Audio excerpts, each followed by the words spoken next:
बिस्मिल्लाहिर्रहमानिर्रहीम। जनाब, स्टोरी मैंने एक ही शेयर करनी है और स्टोरी है जाम कमाल साहब का इस्तीफ़ा, वज़ीर आला बलोचिस्तान का। ये तो आपने सुन लिया होगा। इसमें कौन सा ऐसा कमाल है ये खबर देना? खबर ये है उन्होंने इस्तीफ़ा दिया क्यों, कुछ अंदर की कहानी है, ठीक है ना।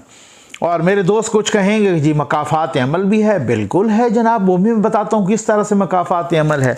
ये कुछ और भी हो सकता था। मैं आपको बहुत ही अंदर की कहानी बताऊँगा और ख़ुद उनके अपने बयानात भी, उसको आपने ज़रा डाट्स मिलाने हैं, क्योंकि जब एक ऐसी चीज़ हो जाती है ना, एक तजिया कार की कोशिश होती है, भाई कोई पता तो करें अंदर की क्या कहानी है, क्या सूरत हाल है। खैर, इससे पहले मैं पूरी कौम को, पूरी पाकिस्तानी कौम को जनाब मुबारकबाद कि वर्ल्ड कप में उन्होंने पहली बार 10 विकेटों के मार्जिन से, जी हाँ क्या बात है, पाकिस्तानी टीम ने पछाड़ दिया है इंडियन टीम को। बहुत बहुत मुबारक हो जनाब। इसमें मुझे कुछ विजुअल भी नज़र आए, वो आपने भी देखे होंगे। कुछ फ़ोटोज़ भी बाद में आई कि जनाब किस तरीके से भारत के कप्तान हमारे खिलाड़ियों के साथ कर। तो यही होती है स्पोर्ट्समैन स्पिरिट भाई, यही चीज़ होती है और इसी चीज़ को इनकरेज करना चाहिए कि अपने वतन से मोहब्बत हर किसी का हक है, ठीक है ना, लेकिन किसी दूसरे से नफ़रत की बुनियाद पे नहीं होना चाहिए। ये जो खेल है, ये सिखाता है स्पोर्ट्समैन स्पिरिट, वही स्पोर्ट्समैन स्पिरिट होनी चाहिए और ये बड़ी अच्छी बात है और ज़बरदस्त किस्म का मैं कहता हूँ जी पाकिस्तान जिंदाबाद। अच्छा, एक दूसरी छोटी सी बात, वो भी आपने तस्वीर देखी होगी, कल से एक जो है ना मुख्तलिफ सोशल मीडिया प्लेटफॉर्म पर शाहरुख खान की एक तस्वीर चल रही है जो बहुत ही परेशान, उनकी जो है ना दाढ़ी बढ़ी हुई और वो कलर भी नहीं किया हुआ वगैरह, ठीक है। और इस तरीके से मतलब जो है ना बहुत ही परेशान, ज़ाहिर है वो बेटे की वजह से वो परेशान। और ये अगर उनकी वही लेटेस्ट है पिक्चर जो कि अभी तक यही सामने आया है, इंतहाई अफसोस है। और मैं यही कहूँगा कि कुछ भी हो, किसी भी हवाले, ये अगर ऐसी बात होती ना कि कोई बहुत ही को शिद्दत पसंद होता, मैं कहता हूँ भले वो कोई भी होता, भले वो, क्योंकि शिद्दत पसंदी का मैं समझता हूँ कोई मज़हब नहीं होता, वो क्रिश्चियन भी हो सकता है, हिंदू भी हो सकता है, मुसलमान भी हो सकता है, कोई भी हो सकता है, शिद्दत पसंदी का नहीं है मज़हब, उसका मज़हब से ताल्लुक़ ही नहीं होता। तो खैर, अगर कोई शिद्दत पसंद होता या कोई जिन पर ये इल्ज़ाम के जनाब ये तो शिद्दत, फिर तो मैं कहता ये तो वो शख्स है जिसने इंडिया के लिए क्या नहीं किया, ये तो वो शख्स है जिसने खुद इंडिया को, इंडियंस को खुश करने के लिए क्या क्या नहीं किया, जिसने अपनी, मैं अब कहने में आर महसूस नहीं करूँगा कि अपनी जो उनकी अपनी मजहबी रिवायात थी उनको भी पैरों तले रोन दिया, ठीक है ना, जो उनकी अपनी मजहबी रिलीजियस रिवायात थी उनको भी पैरों तले रोन दिया। वो एक, बहुत सारे लोग कहते हैं कि जनाब वो तो ठीक है मुसलमान के घर में पैदा हुआ, एक बराए नाम मुसलमान, बाकी तो उन्होंने उनको खुश करने के लिए बहुत कुछ किया। आज उसके साथ क्या किया गया उसके साथ, मैं ये नहीं कह रहा किसी का कुछ भी हो, तो वो सब अब पूरी दुनिया पर ये आया हो चुका है। पूरे मैं इस पे एक अलग से वीडियो कर लूँगा, अब वो चूँकि वो जाम कमाल साहब वाली पे बात करना है, तो पूरी दुनिया पे ये आया हो चुका है, पूरे इंडिया पे ये आया हो चुका है, पूरे पाकिस्तान को ये आया हो चुका है। तो ये तो एक बहाना है उसके बेटे का, असल में तो उसको निशाना बनाया गया और वो क्यों बनाया गया ये फिर बताएंगे, ठीक हो गया ना। तो मकसद कहने का ये है कि फिर तो इसका मतलब ये है कि मोदी साहब वो इंडिया पे शिद्दत पसंदी हावी आ रही है ना। तो वो शाहरुख खान जिसने पता नहीं आपके लिए क्या कुछ नहीं किया, भाई वो आप लोगों का हीरो है, वो आपका ही सेलिब्रिटी है, वो आपके मुल्क का असासा है, ठीक है ना। तो आपने सिर्फ अगर उसको इस बुनियाद पर निशाना बनाया कि कोई अगर कोई स्टेटमेंट दे देता है वो आपको बुरा लगता है, या वो अगर उसका मज़हब मुसलमान है वो, और अगर इस तरीके से बुरा लगता है, और अगर ये, तो ये मैं समझता हूँ कि ये आपकी वो सबसे बड़ी जमहूरिया का चेहरा किधर गया। ये तो इंतहाई, मैं कहता हूँ मैं तो शर्म आनी चाहिए ना ऐसे एटीट्यूड पे। क्योंकि मैं जो लोग मुझे, जो अपने व्यूअर्स हैं जो इंडिया में देखते हैं, वो कभी भी नहीं कहेंगे कि ज़फ़र नकवी को बायस्ड है या ज़फ़र नकवी को कौमियत पे या कोई इस तरीके से। मैंने हमेशा ही अमन की बात की है, सुलह सफाई की बात की है, मैंने हमेशा ही पीस की बात की है, मैंने हमेशा ही दोस्ती की बात की है। ऐसी को मतलब मैं आग लगाने वाला बंदा नहीं हूँ अल्हम्दुलिल्लाह। मैं बिल्कुल, आप मुझे जानते हैं, जो लोग मेरे मेरे सुनते हैं उसमें तो, लेकिन मुझे अफसोस हुआ है, ये शाहरुख खान की ये तस्वीर आपने भी देखी होगी, बहुत अफसोस हुआ है भाई, इंतहाई अफसोसनाक है कि ऐसे मौक़ों पर इस तरीके से आप किसी से बदला लें।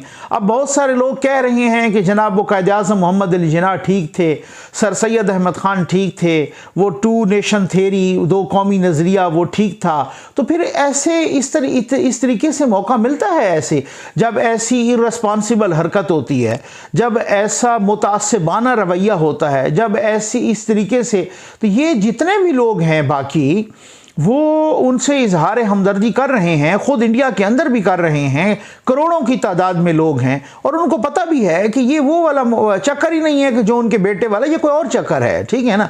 तो बस आप देख लें फिर उस हवाले से।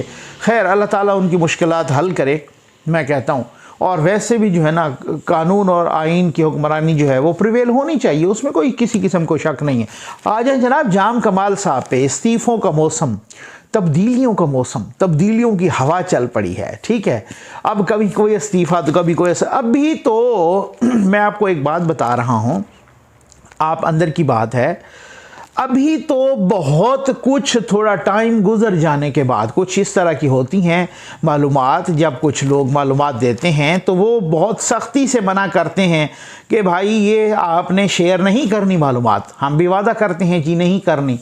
जो कुछ मालूमात होती है ना, वो भी द पैसेज ऑफ टाइम, जब मुनासिब वक्त होगा तो फिर आपको कभी बताएंगे, आपके रोंगटे खड़े हो जाएंगे कैसी कैसी तब्दीलियां आ रही हैं। ठीक हो गया ना, ये आपको आप बस ये इशारा काफ़ी है, फिर उसके बाद उससे आनवर्ड हमारी भी कुछ मजबूरियां होती हैं।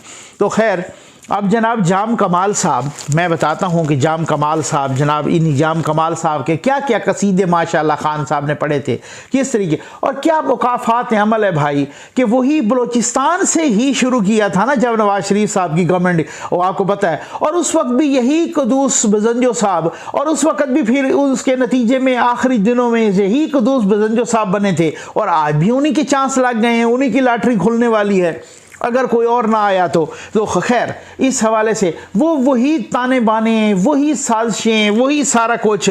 अब उसी जाम कमाल साहब ने क्या कह रहे हैं, वो कह रहे हैं जनाब कि I would ask honourable prime minister Imran Khan if he seriously tells some of his federal ministers not fiddle with Balochistan internal matters and they should give space to PTI provincial hierarchy to play its responsibility and role।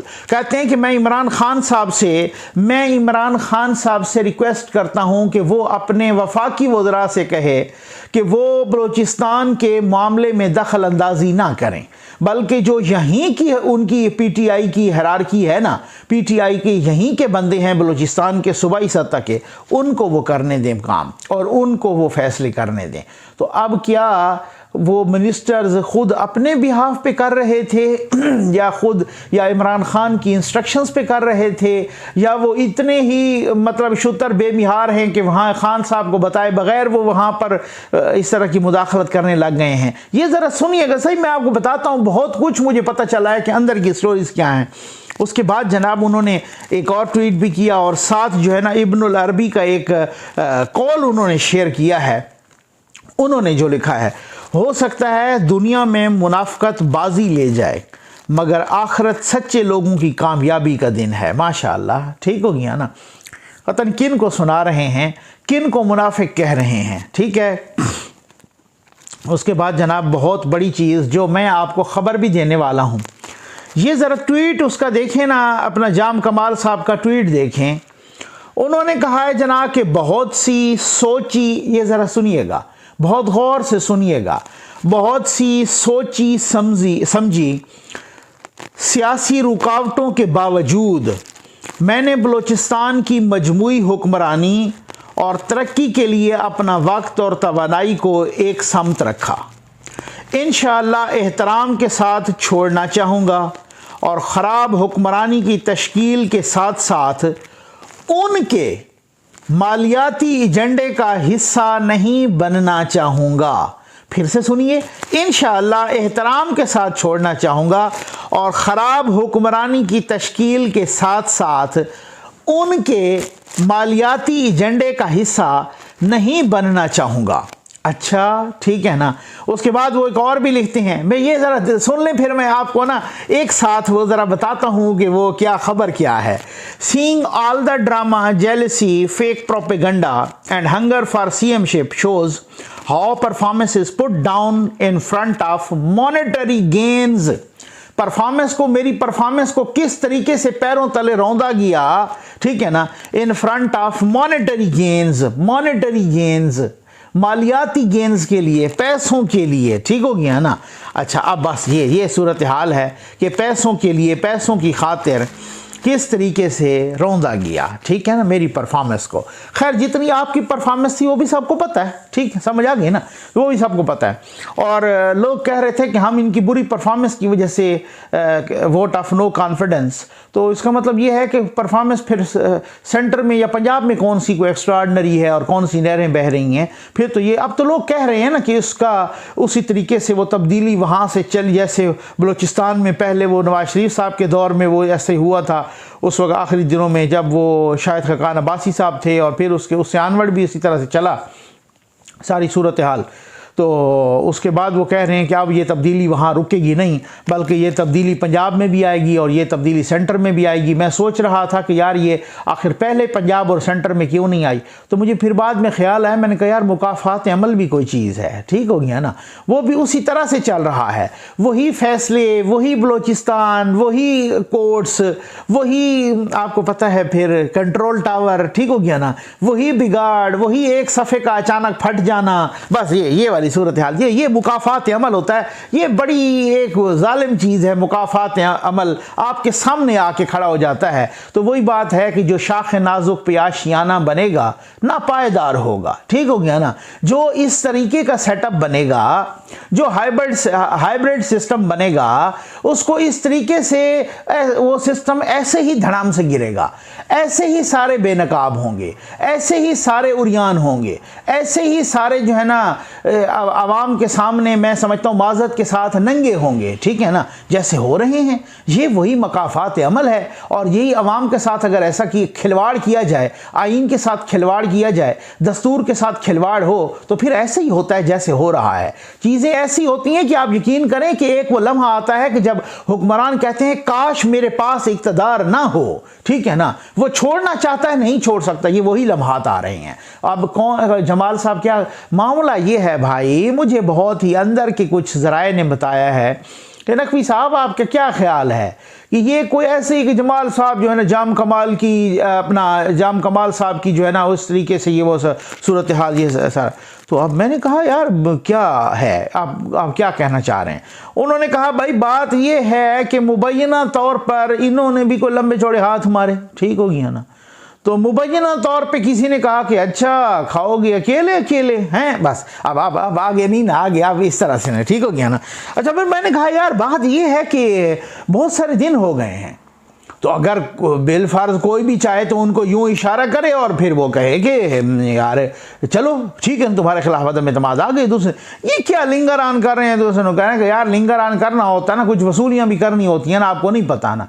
अच्छा फिर मुझे समझ आ गई, मैंने कहा फिर ठीक है। तो कहते हैं तो फिर जैसे ही आप यकीन करें कि जैसे ही उस बंदे ने मुझे बताया था ना, सेम वही स्टेप बाय स्टेप हुआ है। उन्होंने कहा कि नकवी साहब मैं आपको बताऊं, तो फिर मैंने कहा यार अगर वसूली कर भी ली किसी ने तो फिर क्या होगा। कहते हैं आपको मैं ये बता दूं कि वसूली के बाद छोड़ेंगे नहीं, जाना पड़ेगा जाम कमाल साहब।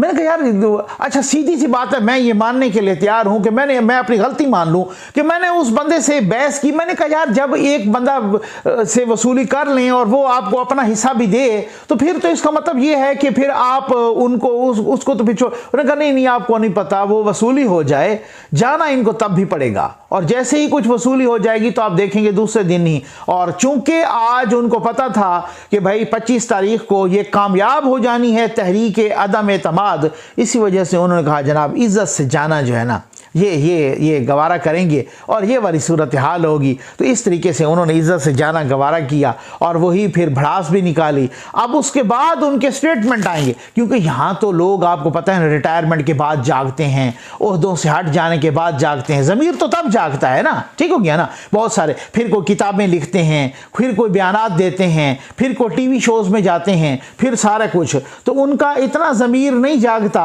कि वो पहले ही अपने ज़मीर को जगाएं और फिर उस जागे हुए ज़मीर की आवाज़ सुनकर वो फिर, क्योंकि ज़मीर के ऊपर बहुत सारे ढेर लग जाते हैं ना, मफादात के ढेर, इक़्तिदार के ढेर, अख्तियार के ढेर, पैसों के ढेर, सब कुछ, करप्शन के ढेर, कई ढेर लग जाते हैं उस पर ना, वो आवाज़ कहीं दब जाती है और वही उसी को जब ठेस लगती है ना और वो छोड़ के जाना पड़ता है मजबूरन, तो फिर बहुत सारे लोगों का ज़मीर जाग, अब देखते हैं कि इनका ज़मीर कैसे जागता है, कैसी कैसी स्टेटमेंट आती हैं, कोई खुफिया, कोई छुपी हुई, कोई अधमोई, कोई कड़ाकेदार, कोई धमाकेदार, कोई बैठ के, कोई और हो सकता है कुछ ऐसी स्टेटमेंट भी हों कि जो टोटली तब्दीली के बाद आएँ। तब्दीलियों का मौसम चल पड़ा है भाई, बहुत बड़े बड़े इस्तीफ़े आ रहे हैं, कुछ इस्तीफ़ों का जिक्र हो रहा है, कुछ का जिक्र ही नहीं हो रहा। बस समझा करें यार, आप इससे ज़्यादा ना पूछें। उम्मीद है आपको वीडियो पसंद आई होगी।